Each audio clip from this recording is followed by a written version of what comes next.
अगर आप फ्यूचर की प्लानिंग अभी से करना चाहते हैं तो आपके लिए एक अच्छा मौका है।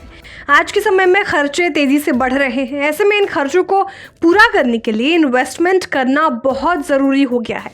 अब बाजार में share, bonds, mutual funds, real estate और रिटायरमेंट प्लान कुछ ऐसी लंबी अवधि के इन्वेस्टमेंट ऑप्शंस हैं जिनसे आपको अच्छा रिटर्न मिल सकता है। अब कहाँ बनेगा मोटा माल, ये जानने के लिए आपको हमारे वीडियो अंत तक देखना होगा।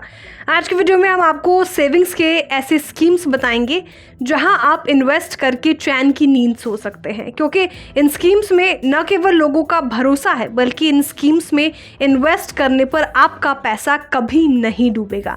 चलिए पहली स्कीम से रूबरू हो जाइए। Post office monthly saving scheme बचत योजनाओं की सबसे लोकप्रिय स्कीम है। इस स्कीम में जोखिम न के बराबर है, क्योंकि इस स्कीम में सरकार का समर्थन होता है। इसकी मैच्योरिटी पीरियड 5 साल की होती है। आप इसमें अधिकतम 9 लाख रुपए तक जमा करा सकते हैं। वही ज्वाइंट अकाउंट खोलने पर आप 15 लाख रुपए तक इन्वेस्ट कर सकते हैं।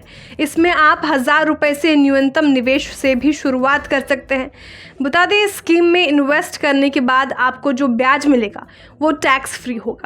अब आइए दूसरे ऑप्शंस पर। लॉन्ग टर्म यानी लंबी अवधि के निवेश के लिहाज से सरकारी बॉन्ड्स भी एक अच्छा ऑप्शन है। इसमें इन्वेस्टमेंट करने पर आपको फिक्स्ड ब्याज मिलेगा। बता दें, बॉन्ड्स की मैच्योरिटी पीरियड कुछ महीनों से लेकर सालों तक की होती है, तो आप अपने हिसाब से सरकारी बॉन्ड्स में निवेश करके मोटा माल बना सकते हैं।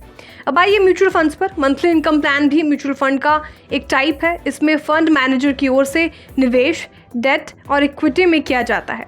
इसकी खास बात यह है कि ये म्यूचुअल फंड अन्य म्यूचुअल फंड प्लान से अलग है। अब वो कैसे, ये जान लेते हैं। असल में monthly income plan mutual fund से होने वाला मुनाफा एक नियमित अंतराल के बाद निवेशक के अकाउंट में ट्रांसफर कर दिया जाता है। आप मोटा पैसा रियल एस्टेट में इन्वेस्ट करके भी कमा सकते हैं। रियल एस्टेट में निवेश सबसे लंबी अवधि के हिसाब से काफ़ी अच्छा माना जाता है।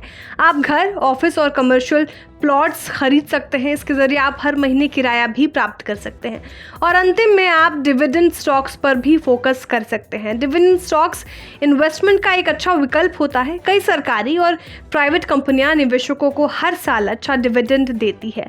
बता दें, डिविडेंड कंपनी के मुनाफे का वो हिस्सा होता है जो कंपनियां अपने निवेशकों के साथ साझा करती है। इसके ज़रिए भी आप अच्छी कमाई कर सकते हैं। अब जाते जाते कौन कौन सी कंपनियां हैं जिन्होंने मोटा डिविडेंड निवेशकों को दिया है, जान लेते हैं। इन्फोसिस ने 17.50 रुपए का डिविडेंड का ऐलान किया था। टीसीएस ने 24 रुपये डिविडेंड का ऐलान किया था। ब्रिटानिया ने भी निवेशकों को 72 रुपये का डिविडेंड दिया था। वेदांता ने निवेशकों को 20.50 रुपये का डिविडेंड दिया था। तो अगर आप भी किसी भी स्कीम में पैसा लगाकर लंबी अवधि में लाखपति और करोड़पति बनना चाहते हैं तो आप अपने फाइनेंशियल एडवाइजर की सलाह से ऐसा कर सकते हैं। ब्यूरो रिपोर्ट, पुस्तक।